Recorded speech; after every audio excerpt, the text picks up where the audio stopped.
Pierre Pain, je suis podologue du sport à Toulouse depuis une trentaine d'années. Le métier de podologue consiste en deux aspects.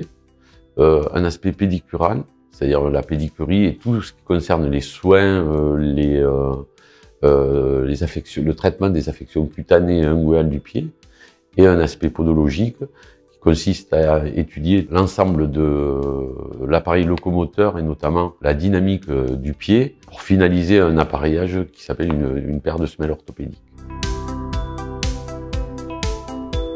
Un peu par hasard, parce que j'étais issu du sport, je voulais m'orienter plutôt vers une formation plutôt de type paramédical comme kiné ou podologue. Mon parcours personnel est plutôt lié au sport. J'étais joueur de rugby et intéressé par tous ces métiers d'accompagnement paramédicaux. J'ai fait donc une école à Toulouse. Et ensuite, j'ai continué à me former en poste universitaire.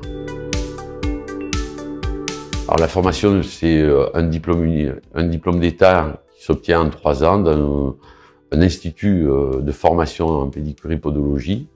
Il y en a 12 en France. Il y en a 2 de publics, il faut le préciser. 2 écoles publiques, dont une à Toulouse, dont l'accès est possible via maintenant un concours d'accès. Les aspects dont on découvre après l'intérêt dans ce métier sont plutôt axés sur tout ce qui concerne le pied. D'ailleurs, on peut avoir des expertises sur la chaussure de sport, sur la chaussette.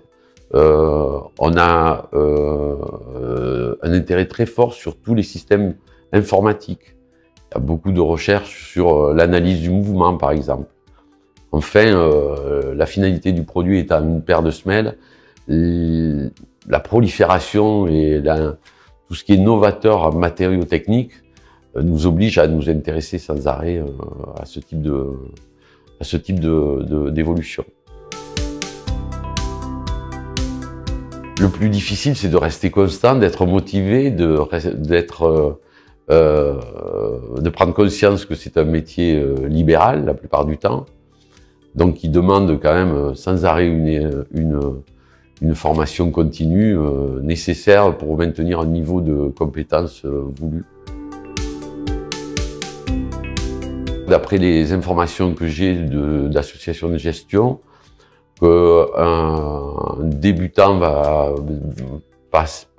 commencer sur de l'ordre de 1 400 € à 1 800 € et va rapidement pouvoir passer sur 2 500, 3 000 € au départ. Alors le conseil, c'est d'être intéressé d'abord par tous les métiers d'écoute et avoir quand même un grand intérêt dans les formations scientifiques. Ensuite, une priorité, il va falloir être manuel, il va falloir avoir un intérêt il va falloir être minutieux,